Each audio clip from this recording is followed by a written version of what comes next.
Would you risk your job, your marriage, and your freedom just to get a piece of ass? In federal prison, there are many staff members that do. Hi, if you're new here, I'm Jennifer. I spent 6 years in federal prison, and these are my stories of before, during, and after incarceration.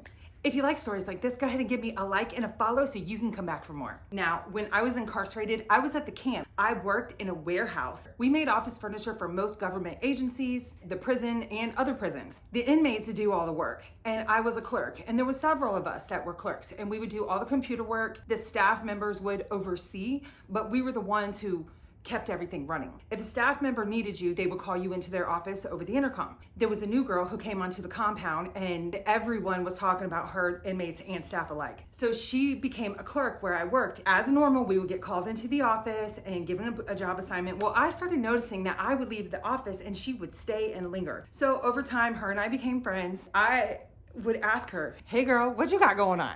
So you know how girls are, we talk. She told me that she had been trying him and she wanted to see if she could get some stuff out of him. And I was like, yes, girl, get it. A few days later, she comes to me and she's like, I need you to create a distraction. Girl, say less. On the second floor, there are tons of filing cabinets. So nobody really goes up there.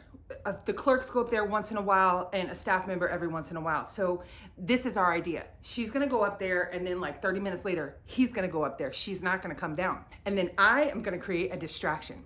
So what I do is at the bottom of the stairs, the forklifts are parked. So one of the forklifts is leaking hydraulic fluid. So I move all of the forklifts and I strategically block the stairway. I spend a couple of hours scrubbing the hydraulic fluid off the floor. When I'm moving the forklifts back, I see the staff member come down the stairs. And when I'm completely done, my girl comes down. Nobody saw nothing. I was watching the whole time. Nobody saw them come down the stairs. Nobody saw me watching because your girl's lookout game is on point. A few days later, I come in from work and I have 2 mini bottles from Bath and Body Works underneath my pillow. And I'm excited. Now, they're worth a lot of money in prison. I could sell it. I could have got a couple $100s for the 2 mini bottles. But I decided to keep it because I wanted to smell good too. In all reality, he's not the only officer that I saw engaging in inappropriate stuff with inmates. Now, the consequences of getting caught is you get arrested and charged with R-word, you guys. So if my husband works as a prison guard and he gets charged with R-word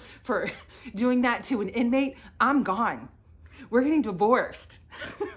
So are you really willing to risk it all for a piece of ass? Let me know if you know anyone who's done it. Let me know if you have ever risked everything just to get some, or if you know someone else who has. Let me know in the comments.